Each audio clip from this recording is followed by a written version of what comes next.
We have to be very careful about what we say and what we put out there. I completely disagree. We have to be brave. So many things have happened, it's hard to keep up. I agree. It's a lot to cover. 안녕하세요. 2025년 9월 26일 금요일입니다. 오늘도 저희와 함께 깊이 파고 들어볼 시간입니다. 오늘 저희 손에는 경제분석, 정치평론, 금융보고서, 뉴스기사 이런 다양한 자료들이 있는데요. 이 정보의 바닷속에서 핵심을 건져 올려보겠습니다. 네, 반갑습니다. 오늘 정말 흥미로운 내용들이 많습니다. 한쪽에서는 한국은행 금융안정보고서가 보내는 신호들, 또 금리 인하 가능성 같은 좀 복잡한 경제 이야기를 들여다볼 거고요. 다른 한쪽에서는 또 반도체 시장 열기나 대형 투자 소식, 그리고 정치나 사법계의 아주 뜨거운 이슈들까지 다뤄야 하죠. 문학의 소식도 있고요. 저희 목표는 이 흩어진 정보들 속에서 결국 당신에게 이게 어떤 의미인지 그 핵심 통찰을 찾아드리는 겁니다. 좋습니다. 그럼 바로 첫 번째 주제, 한국은행 금융안정보고서부터 시작하죠. 전체적으로는 안정적이라고 했는데 여전히 가계부채나 주택가격, 여기엔 좀 경고등이 켜져 있는 것 같아요. 특히 금리 인하 이야기가 나오는 지금 시점에서는 더 그렇죠. 정확합니다. 보고서를 보면 겉으로는 괜찮아 보이는데 속으로는 위험 요인이 커지고 있다. 이런 뉘앙스가 강해요. 금융 시스템의 잠재 위험, 온도계 같은 금융 취약성 지수 FVI 있잖아요. 이게 자산 가격 오르고 가계대출 늘면서 장기 평균에 아주 바짝 다가섰고요. 또 현재 시장 불안 정도를 보여주는 금융 불안 지수 FSI도 계속 주의 단계를 유지하고 있습니다. 그러니까 시스템 전체에 누적된 스트레스나 단기적인 불안감 둘 다 여전히 좀 조심해야 한다는 거죠. 가계부채 문제는 구체적으로 어느 정도인가요? 특히 그 취약계층 상황이 계속 안 좋다고 하던데요. 네, 그게 좀 걱정입니다. 가계소득 대비 부채 비율이 140% 넘는다는 건 여전히 부담스러운 수준이고요. 최근에 연체율 상승세가 살짝 꺾인 것 같긴 한데 이건 좀 평균의 함정일 수 있습니다. 진짜 문제는 저소득층이거나 신용도가 낮은 다중채무자, 이른바 취약차주들이죠. 가계 기준으로 한 138만 명, 자영업자로는 한 44만 명 정도로 보는데 이분들 상환 능력이 계속 문제입니다. 특히 이분들 대출 절반 이상이 고금리인 비은행권에 몰려 있고요. 연체율이 2022년 하반기 이후로 10%를 훌쩍 넘어서 아주 가파르게 오르고 있어요. 이분들이 우리 금융 시스템의 가장 약한 고리가 될 수 있다는 점, 이게 핵심입니다. 주택시장은 어떤가요? 정부가 6.27 대책이니 9.7 LTV 강화니 내놓는데도 서울 집값은 계속 오른다는 얘기가 많잖아요. 맞습니다. 보고서도 그 점을 지적해요. 서울이랑 수도권 집값은 계속 오르는데 비수도권은 오히려 떨어지는 양극화, 이게 뚜렷하다는 거죠. 서울 전셋값 오르는 것도 심상치 않고요. 바로 이 지점에서 이제 한국은행의 고민이 시작되는 겁니다. 다른 자료, 연합인포맥스 기사를 보면 아주 흥미로운 분석이 있어요.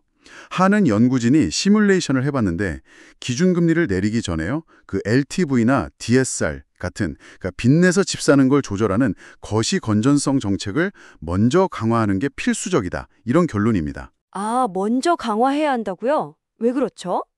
타이밍이 그렇게 중요한가요? 네, 타이밍이 결정적입니다. 금리 인하랑 동시대 아니면 약간 먼저 LTV, DSR 규제를 조이면요. 금리를 0.25%포인트 내렸을 때 생길 수 있는 서울 아파트 가격 상승 압력을 최대 0.6%포인트까지 억누를 수 있대요. 근데 만약에 금리를 먼저 내려버리고 몇 달 뒤에 규제를 하면 그 효과가 절반 이하 0.2에서 0.3%포인트 정도로 뚝 떨어진다는 겁니다. 지난 6.27 대책이 서울 집값 상승세를 한 2%포인트 정도는 잡는 효과가 있었다고 추정하는데 앞으로 금리 인하까지 생각하면 추가적인 안전장치가 필요하다. 이런 얘기죠. 그렇군요. 결국 당신이 만약 금리 변동이나 부동산 시장에 관심을 두고 있다면 이 정책 줄다리기가 핵심 관전 포인트가 되겠네요. 금융 안정을 위해 금리는 내리고 싶은데 자칫 집값만 더 부추길까 봐 주저하는 이 딜레마. 이게 실제 금리 인하 시점이나 폭에 직접 영향을 줄 수 있다는 뜻이니까요. 예상보다 금리 인하가 좀 늦어지거나 인하 전에 부동산 규제가 먼저 나올 가능성, 이걸 염두에 두셔야겠습니다. 자, 그럼 이번엔 아주 뜨거운 주식시장, 특히 반도체 이야기로 넘어가 보죠. 삼성전자, SK하이닉스가 연일 신고가잖아요. 이건 단순한 기대감 이상인 것 같아요. 그렇습니다. 박시영 TV 소스에서도 분석했듯이 지금 반도체 주가 상승은 그냥 HBM 수요 폭발, 이것 때문만은 아니에요. 물론 HBM이 핵심 동력이긴 한데 더 재밌는 건 생산 감축 영향으로 그 전통적인 디램 가격까지 예상보다 빨리 오르고 있다는 점입니다. 그래서 비관론 펴던 골드만삭스마저 따뜻한 겨울이라고 보고서 제목을 바꿀 정도였죠. 일부에서는 2027년 정점 찍는 슈퍼사이클 얘기도 나오고 삼성전자 10만 원 간다 이런 말까지 나오는데요. 이런 분위기를 이끄는 건 역시 외국인 투자자들입니다. 외국인들은 한국 시장 투자할 때 아무래도 상징적인 삼성전자를 먼저 담는 경향이 있으니까요. 반도체 열기와 함께 또 하나 시장의 주목을 크게 받은 게 블랙록과의 대규모 투자 MOU 소식이었죠. 이게 어느 정도 의미가 있는 건가요? 네. 잠재력으로만 보면 정말 어마어마한 뉴스죠. 세계 최대 자산 운용사인 블랙록이 한국에 대규모 투자를 하겠다 이런 의향을 밝힌 것 자체가 특히 요즘 한국 시장에 대해 좀 회의적인 시각도 있었는데 그 속에서 나온 거라 더 의미가 큽니다. 그냥 단순 의향 표명도 아니고 재생에너지부터 시작해서 장기적으로는 AI 허브 구축까지 염두에 둔 구상이라는 점도 주목할 만하고요. 박시영 TV 소스를 보면 정부도 단순 MOU를 넘어서 실질적인 합의서 작성 단계까지 논의했고 조만간 수조 원대 시범 투자 사업이 시작될 거라는 기대감도 내비쳤다고 하더군요. 하지만 아직은 MOU 단계라는 점, 그리고 좀 신중론도 있다면서요. 네, 그 점도 분명히 짚어야 합니다. MOU라는 게 법적 구속력은 없으니까요, 현실적으로. 또 블랙록이 최근 1년 사이에 한국 시장에서 이미 한 70% 가까이 수익을 냈다는 점, 그리고 레리 핑크 CEO가 한국인의 마음으로 투자하겠다, 이런 말을 했는데 이게 다소 좀 외교적 수사일 수 있다는 지적도 있고요. 그러니까 기대는 큰데 실제 투자가 어떤 규모로 또 얼마나 빨리 이루어질지는 좀 더 지켜봐야 합니다. 또 하나 재미있는 뉴스가 트럼프 전 대통령이 한국에 대미 투자 3,500억 달러를 선불 업프런트라고 표현했다는 보도였어요. 이건 어떻게 봐야 되죠? 진짜 돈을 미리 줬다는 건 아닐 텐데요. 그거요? 네. 그건 글자 그대로 해석하면 안 됩니다. 연합뉴스 보도를 보면 트럼프 전 대통령이 말한 3,500억 달러? 우리 돈으로 한 490조 원 정도 되죠. 이건 한미 무역 합의 이후에 한국 기업들이 발표했던 대미 투자 계획 총액을 말하는 걸로 보여요. 이걸 선불이라고 표현한 건 아마 자기 재임 기간에 이룬 무역 합의 성과를 과시하고 그게 미국 경제에 바로 이익을 줬다는 걸 강조하려는 그런 정치적 수사일 가능성이 아주 높습니다. 미국 정부에 직접 돈을 냈다는 뜻은 전혀 아니죠. 이런 발언은 누가 어떤 맥락에서 했는지를 잘 봐야 합니다. 당신에게 이 소식들은 여러 정치 변수가 있긴 하지만 한국의 기술력이나 기업들의 전략적인 투자가 세계 무대에서 여전히 중요한 역할을 하고 있다는 걸 보여주는 거죠. 자, 이번에는 국내 정치 그리고 사법 분야로 한번 넘어가 보겠습니다. 전 정부 인사들이나 계엄 선포 의혹 관련 재판들이 계속 진행 중이고 윤석열 전 대통령의 법정 출석, 또 보석 기각 소식도 있었죠. 스픽스나 매불쇼 같은 곳에서 이 문제들을 좀 깊게 다뤘더군요. 네, 윤 전 대통령 재판 소식과 함께 사법부 안에서 다른 논란들도 같이 터져나오고 있습니다. 특히 조희대 대법원장을 둘러싼 논란이 커지고 있는데요.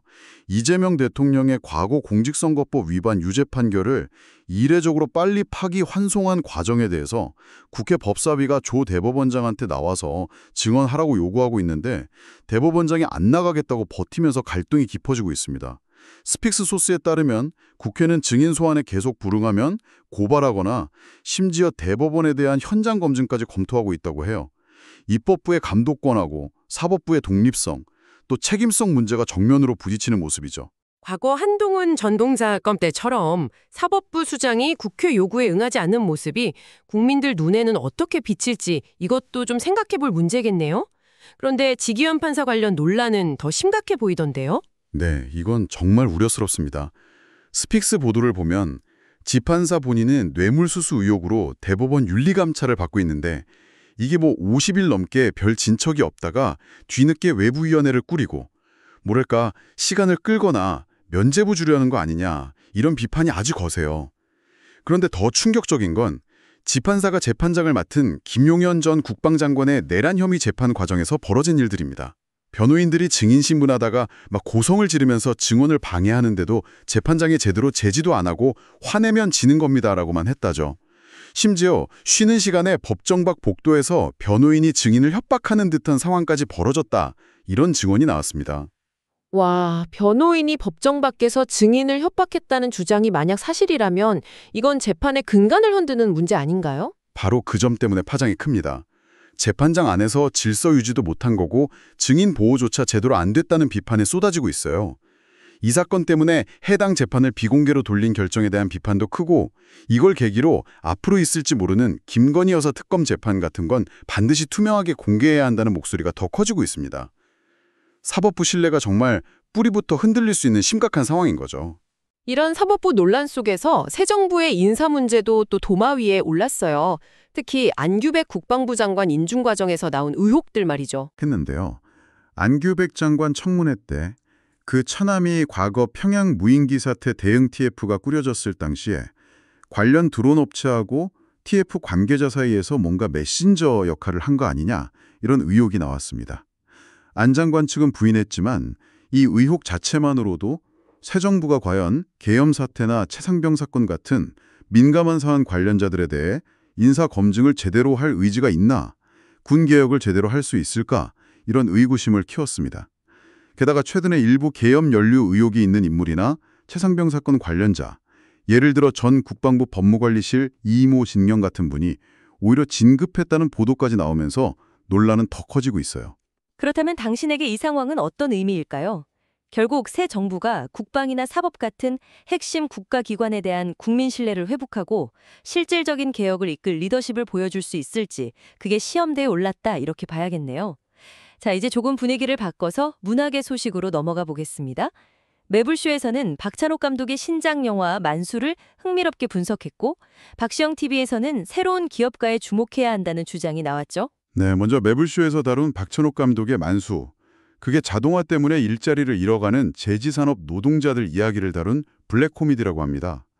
그냥 일자리 잃은 슬픔, 이걸 그리는 게 아니라 살아남으려고 동료였던 다른 실업자들을 제거해야 하는 아주 극단적인 상황으로 주인공을 몰아넣는데요. 그러면서 노동의 가치가 어떻게 파괴되고 인간성에 마모되는지에 아주 날카롭게 파고든다는 평가예요. 특히 관객이 감정적으로 쉽게 동화되기보다는 좀 비현실적인 대사나 연출을 통해서 상황의 부조리를 지적으로 생각하게 만드는 박 감독 특유의 스타일이 잘 살아있다는 분석이 인상적이었습니다. 기계가 아니라 같은 처지에 인간에게 폭력이 향하는 현실을 비판적으로 보여주는 거죠. 여기서 정말 흥미로운 연결고리가 생기네요. 박찬욱 감독이 영화를 통해 노동 가치와 소외의 문제를 파고드는 동안 다른 한쪽에서는 완전히 살아온 방식의 성공 신화가 쓰이고 있다는 점. 박시영TV에서 언급된 APR 화장품의 김병훈 대표 사례 말이에요. 딱 그 지점입니다.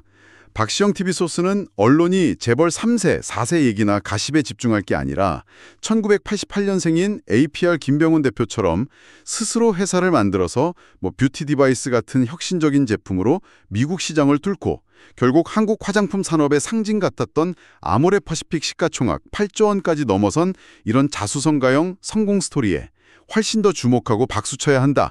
이렇게 강하게 주장합니다.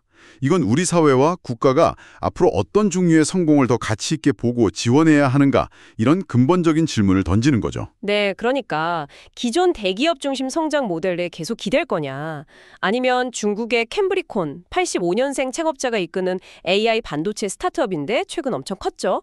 같은 첨단 기술 분야 스타트업 육성에 집중할 거냐 아니면 APR처럼 이미 우리가 강점을 가진 K-뷰티 같은 분야에서 혁신으로 글로벌 성공을 거두는 새로운 영웅들에게 더 많은 스포트라이트를 줘야 하는가 이런 질문이군요. 자, 오늘 정말 다양한 이야기를 나눴습니다. 정리해볼까요?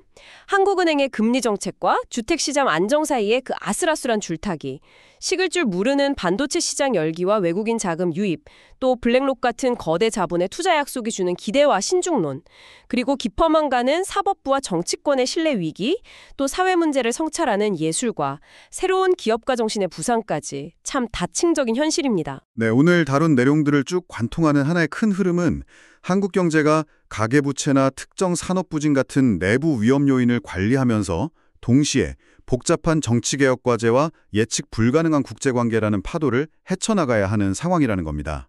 금융 시스템 자체는 아직 버틸 힘이 있어 보이지만 아까 말씀드린 취약차주나 자영업자, 또 건설이나 지방 부동산 같은 특정 부문에서는 분명히 압박이 커지고 있고요.